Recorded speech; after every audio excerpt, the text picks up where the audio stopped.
Hi, everyone. Welcome back to Grandpa Mark's Hobbies and build update number 4 of Revell's 69 Camaro Z28 RS kit.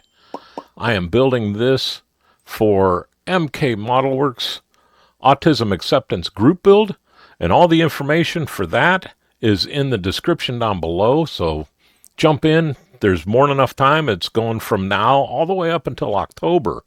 So you got all kinds of time to jump in and have some fun with this. But right now, we got a lot done in the shop, so I'm going to move everybody out of the way here, and we'll cover a ton of stuff tonight.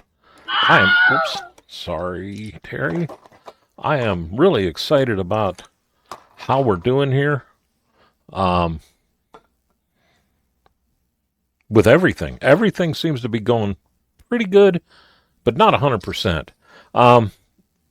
But that's okay. We could fix what I'll talk to you about it in a minute.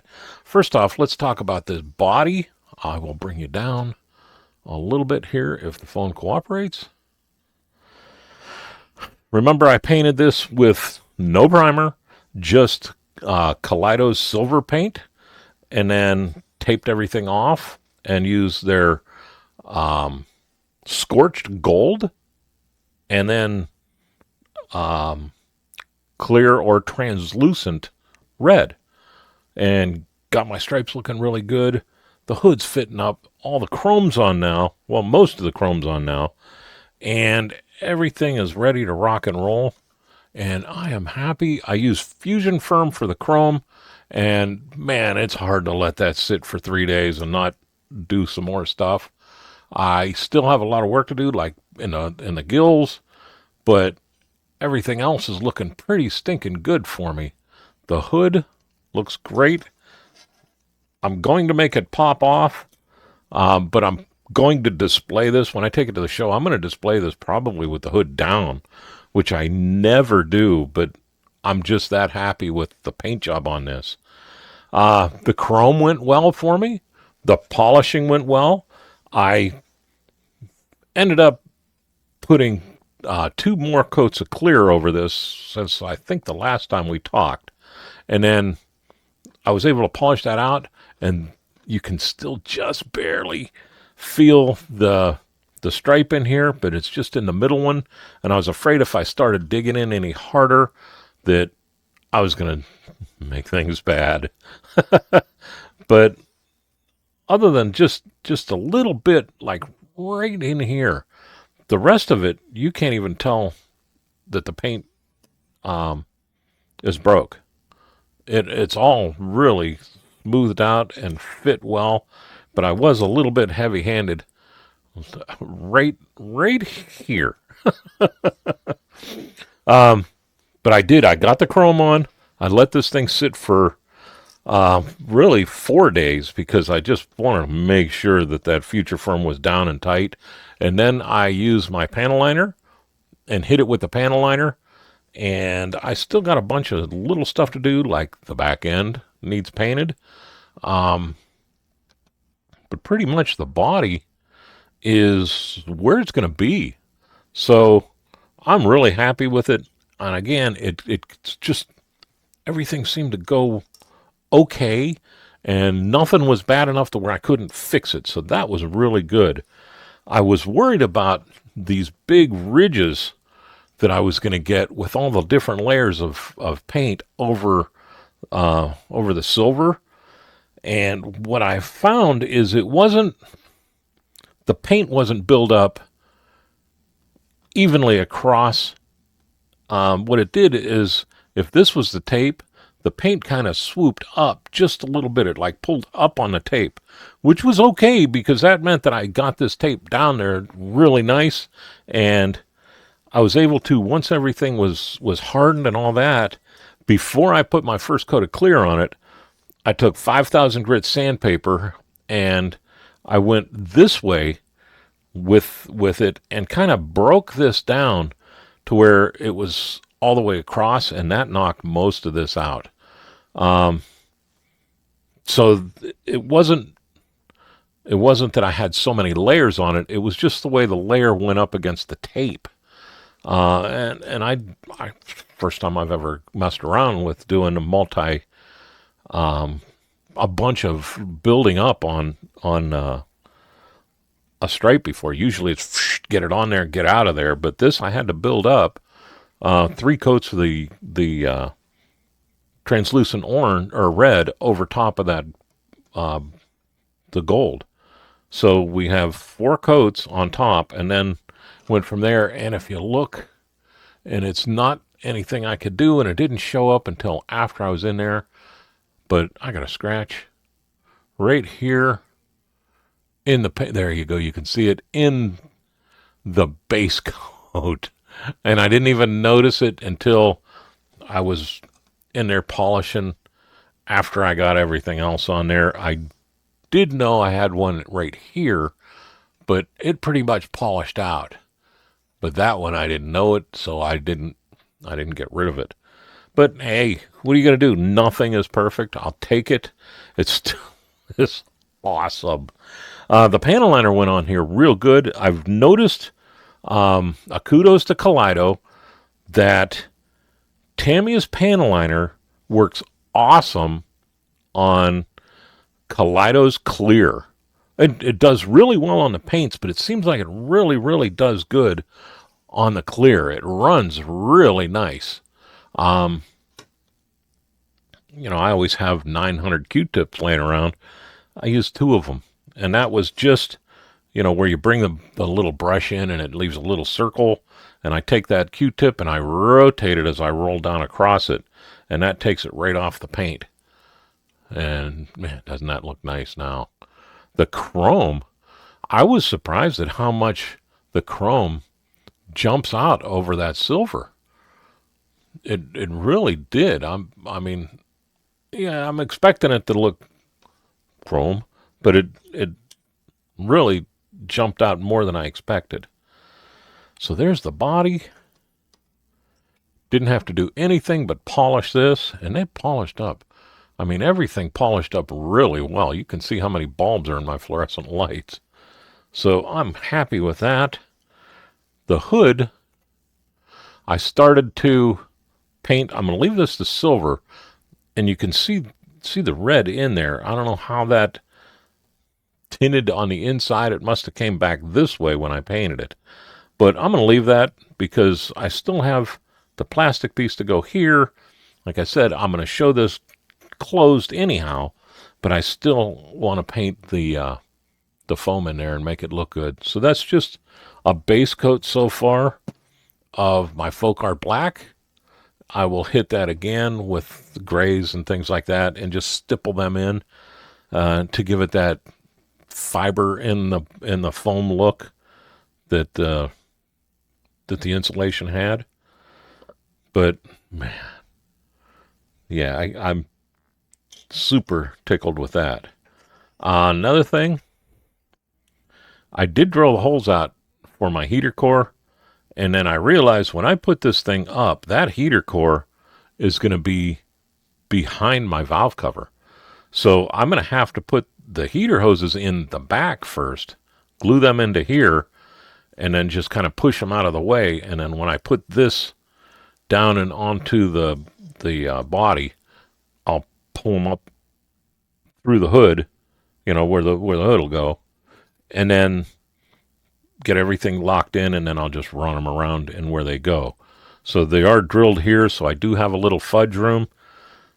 Not as much. Usually what I'll do is I'll run them this way to the hole, and then I can run them way inside there.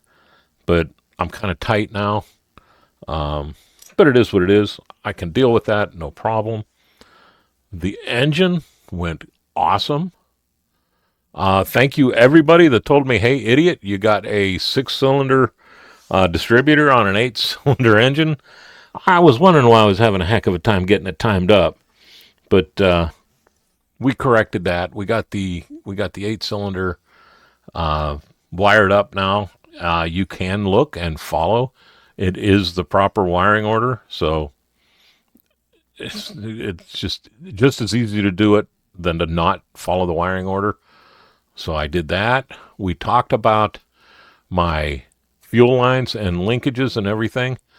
The springs in, the fuel line, I just kind of glued everything together and let it stack up and made two little horseshoes. One for the front carb, one for the back carb. Just come out over and I have my flying finger. They just come out and around and back in on both of them. The fuel line runs up and ties into this one, and then this one just kind of ties into that one, which is fine because you're never going to see it because this doesn't really fit right. It doesn't look right sitting on here all by its lonesome. I don't think. It needs a little bit of loving, and the only way to do the little bit of loving is to put the piece on that I said I wasn't going to put on. So, yeah, I'm going to stack this up. Like I said, the hood's going to be either displayed open or all the way closed anyhow. I'm not going to take it off of this kit and set it off to the side. So this will be sitting on here. $10 says that arrow's going the wrong way. No, it's not.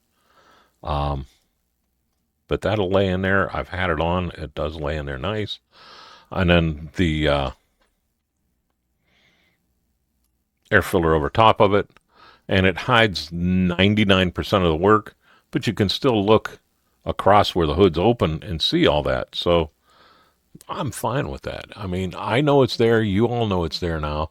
The PCV lines, I ran in. This one I ran in and just tied in to the bottom of the carb. This one just runs in and goes up because it'll tie into the bottom of the air cleaner. Again, the fuel lines went well. The spring is in for the return. The linkage is tied in. I will put a little piece running to the firewall when everything is done. The heater hoses, usually I struggle with that bottom heater hose. And this time I said, you know what, the heck with it. And I super glued it to the back, just having it hang out there.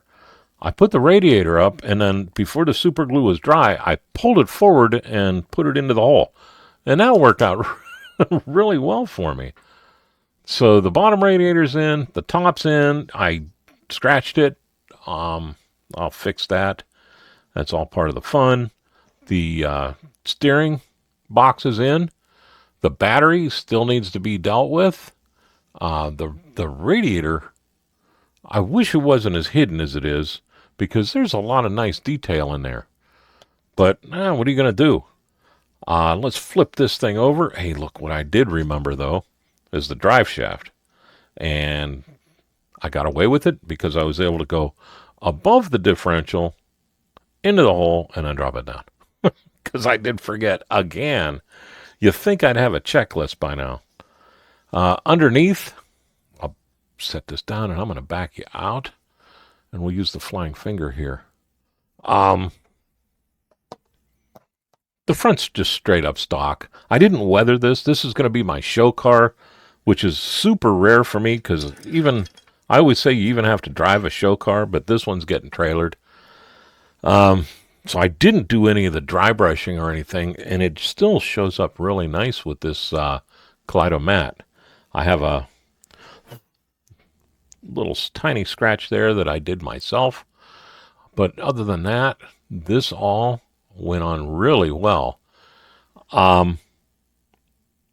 You see that the tires aren't the same front and back. I got a little bit beefier tire on here in the back. And what I did is I made my traction bars, which were just pieces of sprue, cut to 45, put a little bumper on the bottom of them, glued them into place. I think to scale, they're a little tiny bit wide this way, but I'm all right with that. It still looks good. It looks great from the side. But what I did is I took some sprue and I stacked it underneath the back shackle, and that raised it up maybe 2 inches. I think I'm going to have to cut these off, not the exhaust, but the shackles themselves. I'm going to have to cut them and raise them up another 2 inches, because when I test fit everything, and I'm not even going to show you because it'll take away a lot of the reveal that I'll have probably Saturday, maybe. But they were just these were a little bit tight in the fender wells. So I want to raise that up just a little bit more because I want a little bit of play in the fender wells. But they look good. They're nice tires. I am going to hit these with some of my pastels and tone them down just a bit. That's a little bit too armor-alled for me. But all in all, everything, man, if you just wanted to build a stock kit and do nothing to it, this would be an awesome one to do. Like a box stock builder, this is perfect because there's a crap ton of detail in here, and it all looks good, and it's easy. There's very, very, very, very little prep work to everything. I mean, you still have your mold lines that you got to deal with, but nothing bad. So it all went together well. The engine is a model in itself. It really came out good. I wish it was posted earlier. I missed the mark on it about how to blew up the headers. I'm going to learn how to do that. Once I do, I will put a video up on how I do it and how it was shown to me. I appreciate the video that was posted. I don't remember who posted it, though, but it was on one of my messengers. And, man, I watched that video like 4 times, and it's really simple. The Mobius Point 2, or I'll use my Advantis with the Point 2 in it to do it. But there's this. I'm happy. Oh, I got to show you my water bottle. I haven't cleared this yet. But, again, this was one of those clear. I don't know why they make these in clear glass. I really don't, because no matter what you do, it doesn't look right. So this is the best I can do. And what I did is I took Tamiya's Sky Blue and Tamiya's Flat White and mixed a couple drops of each of them until I got the same color as the windshield washer fluid that I used to clean my airbrushes. Painted it on there, made the stripe, did the blue first all the way around, and came right back with the flat white and cut that line in with the flat white, let that dry, and then I took just the flat white and some water, and I washed it all down to give it that, the stuff's in the plastic look. Like it's in the bottle instead of just painted on the outside. It moved it back in there a little bit. And the camera's kind of showing that, but not really that well. So now I still got to paint the top and put the little hose on it. But that's working out good. The interior, we talked about that last time, and I kept moving on it. I got the interior put in. Boy, does that look a lot glossier than it is. The seats are still glossy, but not that glossy. I quick shined them just like I said I was going to do the whole thing, and then glued them in place, and then took my pastels. And this is why I'm surprised that it's shown as glossy. That's the way I'm seeing it. The way you're seeing it right now is the way I see it all the time. So I'm not sure where the camera is picking up that reflection from. But I took my pastels. These are just cheapo pastels. Make sure if you get pastels that you get the pastel chalk and not, there's like a paraffin pastel that you can get. So just make sure it says chalk. I took the black, just rubbed the brush in it, and then just brushed it all over the place. I did the same thing to the carpet. Hit it with the pastel black. Then I came back and I did it with a little bit of the pastel white, really light on that. And then I came back and I did it with brown, really, really light. And then on top of all that, I came back with the black. And I've had a lot of people ask me, will that brush off? Yes, it will. But it's in a place where it's not going to get touched. So you can get away with doing that and not worrying about, oh, do I have to spray it with hairspray or matte varnish or whatever. In the car, you can get away with that, and it looks pretty close to carpet without going into the process of flocking. And I have done flocking before. I like the way flocking looks. I just got so much stuff on my desk that I've opted out of getting the flocking and going to start doing that, because then you get black, and next you want the tan, and then the next you want gold, and the next you want brown, and you know how it'd snowball for me. But I have all those colors and pastels. Usually the interiors have a decent mold to them, so I just opt to go with that, and that's why I do like the way the flocking looks. It's just, I don't know, I gotta stop somewhere. The dash is looking pretty good. I found decals from, I think this is from the decals are from my El Camino kit, but I'm not sure. They were in there, and they're square too, so I was like, cool. But like you see here, they're pretty dark. They don't really show up much, but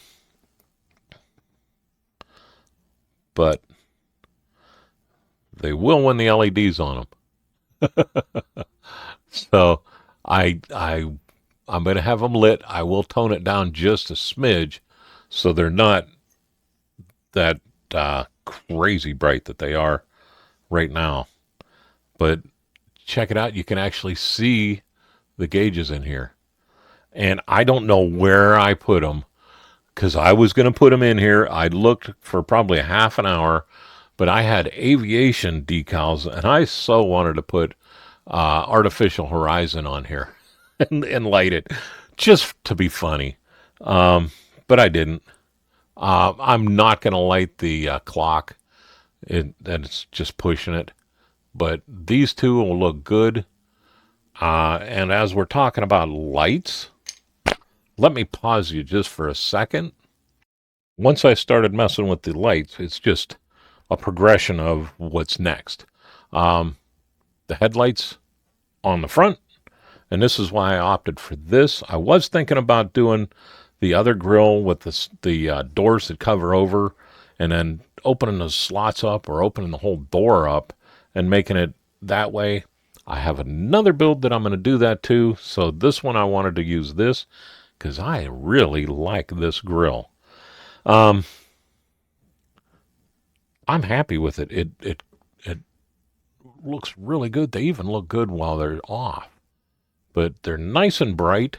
I mean, they're very bright, where I don't even want to look straight into them. And how I do these is, because I have to think about it every single time.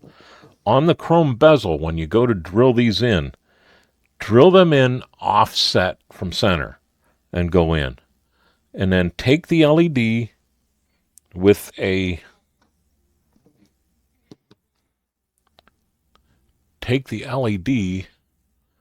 your tweezers. If I can find my tweezers. I cleaned up just before I started this. But anyhow, you take your tweezers, and I'm going to pause you. I want to get the tweezers. Okay. Now trust me, this will be worth it. Get this on the flat. See if I can bring you in even closer here. And I'll try not to move my hand. But you see how that's flat on there? Grab that with the tweezers just like this and bend a 90 in it. Like that. And then you run this wire down into the light lens. Run the wire down in there, keeping it flat. So when this line lays in there, it is flat like that on the bezel, and it'll push that off into the center. And it works out really, really well. What I do, though, is I use my UV resin to hold this in place. I'll take and put a little bit in one of my cups and a toothpick. And I'll take the toothpick and I'll dip it in there, and I'll put some in there, and then I'll get that to where, that's why I love this UV resin. I'll get it to where it's just in the right spot. I'll put the light over it for 1 minute. It's done. So then I can do the same thing to the next one. Another minute, it's done. Then I can keep moving, and I don't have to wait that overnight where I used to for quick shine to dry, or the super glue to dry really solid. It's done. And if something messes up, you can pop that UV resin off the chrome. I've done it twice now. Both times were my fault, but it does pop off the chrome. The next thing I will do is I will take my quick shine that I have in a medicine bottle. I'll get the light lenses ready to go. I'll ring the bezel with the quick shine, and I'm not shy with it. I put a good drop in there. Put the bezel in there, get it turned to where the lines are as right as you can get, and then come back over the top with the quick shine and just touch the corner. And it'll suck that quick shine right off your brush and go all the way around there. Stop. Let that dry for an hour and a half or maybe 2. Do something else. Come back to it and then quick shine the whole lens, and then don't mess with it until tomorrow. What that does is that, look at how clear that lens looks. I mean, it works great. And that's just, I mean, it's freaking floor polish. I bought way more than I will use before it goes bad. Trust me. I think I got like 64 ounces of it 9-10 years ago when I was building Zach's ship and found out that I couldn't get pledge anymore. So it goes a long way. But the lights worked out great. The interior worked out great. The dashboard is looking good. We're getting close to the nitty-gritty here. Check this out. I do have a little touch-up to do. I was dry brushing the pattern, so I'll come in there with just a little bit of Hall Red and then some clear orange to fix that up. I was honestly thinking about lighting these gauges. I mean, I thought hard about it, but there would just be no good way for me to run the wires to where they didn't just show up like a sore thumb, and to try to get this to where it wasn't just, bleeding light everywhere.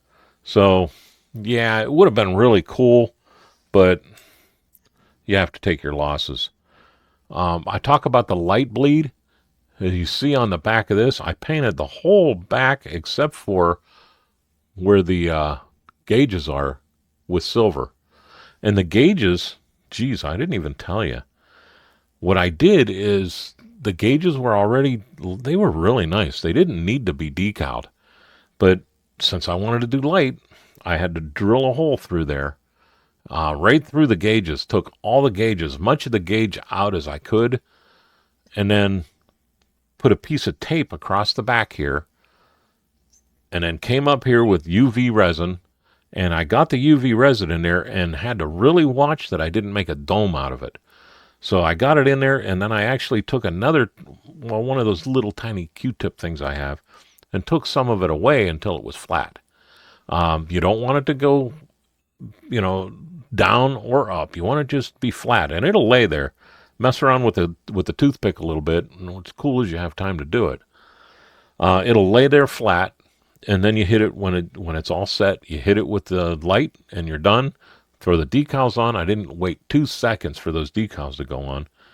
And now I'm ready for light. I'm going to get that, the LED. I'll lay this one on the back here flat, put a little drop of the UV resin while I'm holding it in place, hit the light on it, and I'm done. I'll do the same thing to this one. So now we're going to have 2 lights here coming around. We're going to have 4 lights for the headlight, and we're going to have 6 lights for the tail light, because, let me pause you again. The tail light, if you look, is broken into 3 sections, and I want to put a bulb in each section. So all I did was drill a hole into the chrome before. I'm looking at the picture here, but it'll work. They're gonna just go like that and be pushed on. And then once that's on there we go. Once it's on there and UV resin in place, I'll just take and paint the whole back of this thing silver, and then I'll paint the whole back of it again with the acrylic black, and I'm going to go thick with it. And what that'll do is that'll take care of any light bleed that I get. So I'll have individual light bulbs in here. Yeah, it's going to be 6 LEDs, but who cares? It's going to look great. So that's where I am now. How about once again, we thank MK Modelworks for just coming up with an awesome idea for Autism Acceptance. It's a great cause. And again, all the information is in the description down below. Let's thank Gallery for everything they've done. Their new paints are amazing. Their clear line is awesome. I got 9 million things I want to paint and no time to do it yet.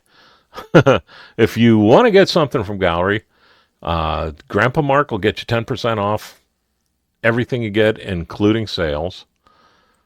Don't forget about our 24-hour group build that's going to start October 17th at 8 a.m. I think July 1st, I'm going to start a GoFundMe, and you can donate into the GoFundMe, or you can go to my store and buy some merch. All the money that I make from the merch is going to go for the 24-hour group build. So it'll just be a cool way. Everybody will, I'm going to bring my phone back up here.